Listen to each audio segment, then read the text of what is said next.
अस्सलाम वालेकुम दोस्तों, मेरा नाम है मोहम्मद सलमान और आप देख रहे हैं एस नॉलेज टीवी।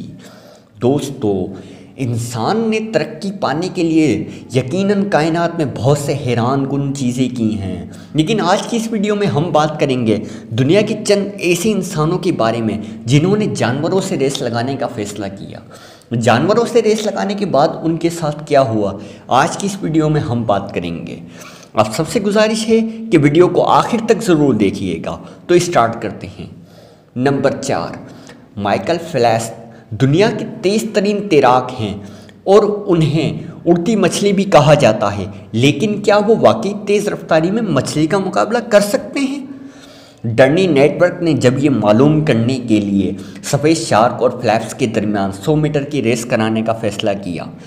आलमी रिकॉर्ड फ्लैप्स दुनिया के तेज़ तरीन तैराक हैं और वो 8 से 10 किलोमीटर की रफ्तार से दौड़ सकते हैं, लेकिन उनकी रफ्तार इससे कहीं ज़्यादा है।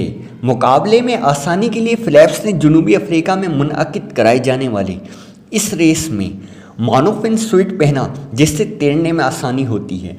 सफ़ेद शार्क 40 किलोमीटर फी घंटा तैरने की सलाहियत रखती है, लेकिन इस मुकाबले में फिलिप्स को शिकस्त का सामना करना पड़ा। नंबर 3, अगबी स्टार्क का बामुकाबला चीता।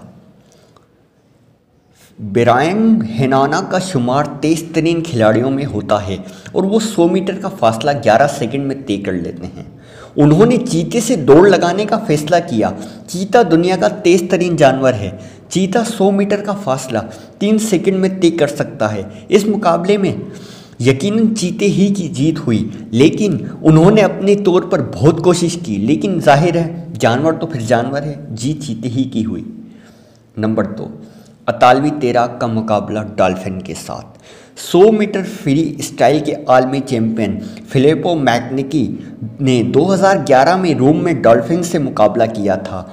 क्योंकि डॉल्फिन इंसान से कहीं ज़्यादा तेज़ पानी में तैर सकती है, इसलिए तय हुआ कि मैग्नेकी स्विमिंग पूल का 1 चक्कर लगाएंगे, जबकि डॉल्फिन को जीतने के लिए 2 चक्कर लगाने होंगे। लेकिन इससे भी कोई फ़र्क ना पड़ा। डॉल्फिन ने आसानी से मैग्नेको को शिकस्त दे दी।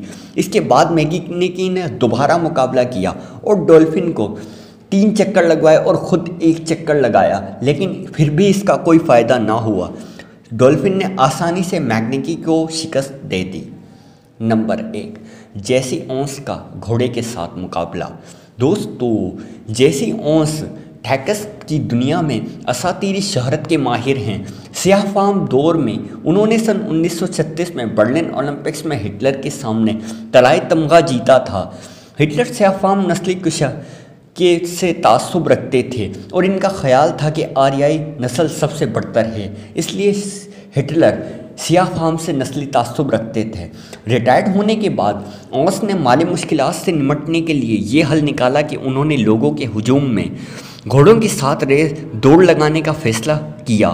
कहा जाता है कि वो कोशिश करते थे कि स्टार्टिंग में गन को घोड़ों के करीब दागा जाए और घोड़े बदहवास होकर सही से भाग न सकें, लेकिन उनकी ये कोशिश भी सही तरीके से कारआमद साबित ना हुई। अक्सर व बेशतर घोड़े उन्हें हरा दिया करते थे, लेकिन एक मरतबा उन्होंने जज्बात में आकर फैसला किया कि वो गन के बजाय ईमानदारी के साथ घोड़ों से रेस लगाएंगे और उन्होंने 3 घोड़ों के साथ रेस लगाई। कुदरती तौर पर इत्तेफाक से उस दिन वो घोड़ों से रेस जीत गए और उनके बाद वो एक बहुत बड़े स्टार बन गए। दोस्तों, इंसान जब कोशिश करता है तो वो कामयाबी हासिल कर ही लेता है।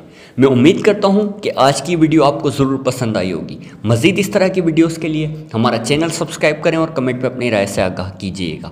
मिलते हैं अगली वीडियो में, तब तक के लिए अल्लाह हाफ़िज़।